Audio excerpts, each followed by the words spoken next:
Hey everyone, this is my name is Nicholas Cummings, and this is my social skills adolescent group in the Verde Valley. So for this group, we really designed it for adolescents only in the Verde Valley area. For those of you that don't know, the Verde Valley is in northern Arizona. The group is mostly for adolescents that have displayed signs of social isolation or lack of interpersonal skills. That would be like active listening skills, um, assertive and effective communication, um, as well as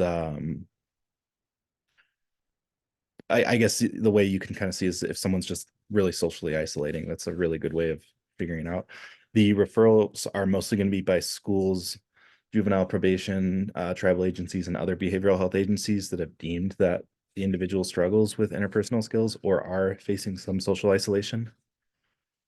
The intervention that we're looking to do is a group centered around like building social skills. It's likely going to be mostly driven by CBT due to the focus on thoughts and behaviors throughout the group.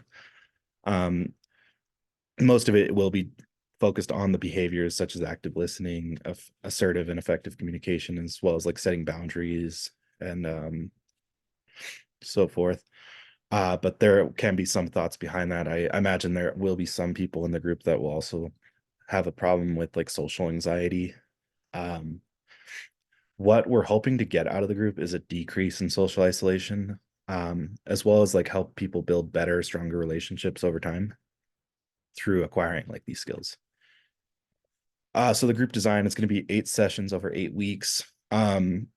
Each session, the way I thought it out is it'll start with some psychoeducation, um, and then from there go more towards some group activities like role playing scenarios.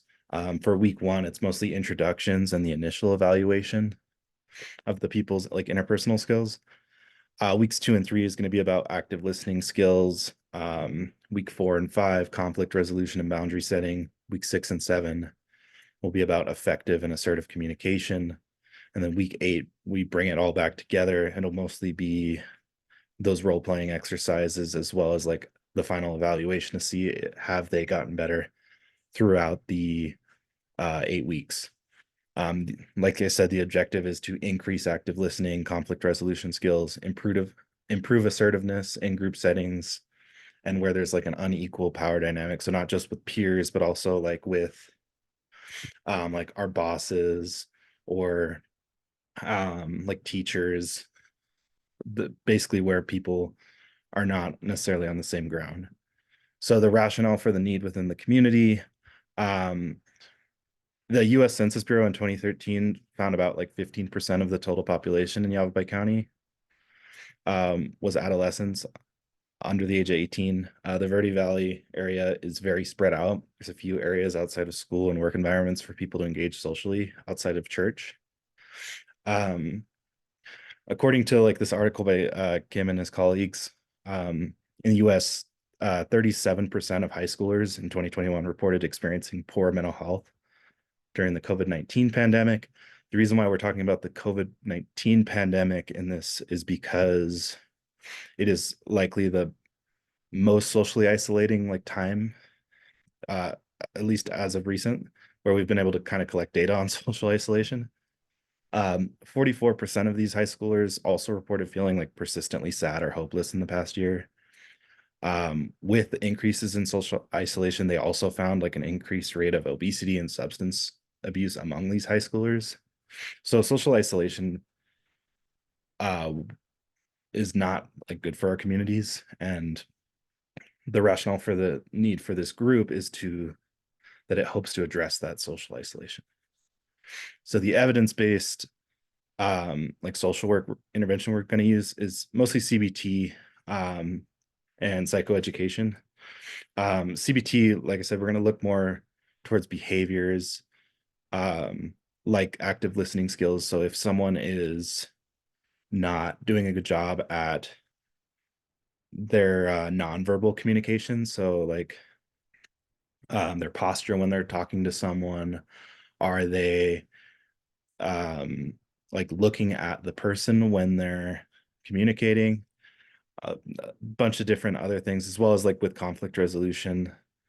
Um, but we're also going to be looking at the thoughts that drive that as well, that drive that behavior. Sometimes with conflict resolution and boundary setting, the thought is that I'm being like rude by setting this boundary, when that's not necessarily the case. It's okay to set boundaries.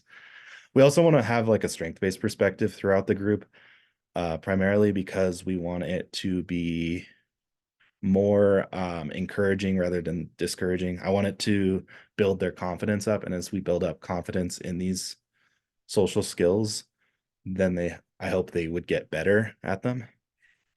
The way we would do a group evaluation is we're going to do a pre-test, po-test. We're going to use the GAD-7 and the PHQ-9, as well as the Cornwall Perceived Isolation Scale. For these, for the post-test, we're also going to be doing an experience evaluation. It's basically a questionnaire survey for participants. Did they understand group objectives, their overall experience in the group, and then feedback for the instructor. The goal is for from the pre-test, post-test is that there will be lower scores in each as like clients increase in confidence in their interpersonal skills. So for community collaboration, how does it help this community? Well, like I said, the Verde Valley is 15% of the population is adolescents. The Verde Valley is very spread out. There's only a few areas outside of school and work environments for people to engage socially. There's also a large amount of poverty in the Verde Valley. In the Verde Valley, it's very easy to socially isolate. This environment is almost like the perfect ground for social isolation. Like I said, there's not a lot of areas to engage socially outside of a church setting. So the purpose I think that this group has is it offers a possible solution for social isolation in the area, because it gives people like skills to increase the amount of social interactions they have by getting better at social interactions. And as social isolation decreases in the area, there's also going to be a lot of positive trickle down effects from that. Like there will likely be less like health issues like obesity. There's also going to be probably less like signs of anxiety or depression in the area as well. That's kind of the hope, as like a trickle down effect from decreasing the social isolation in the area. And so that's it. And I just want to like thank you guys all for listening. And good luck.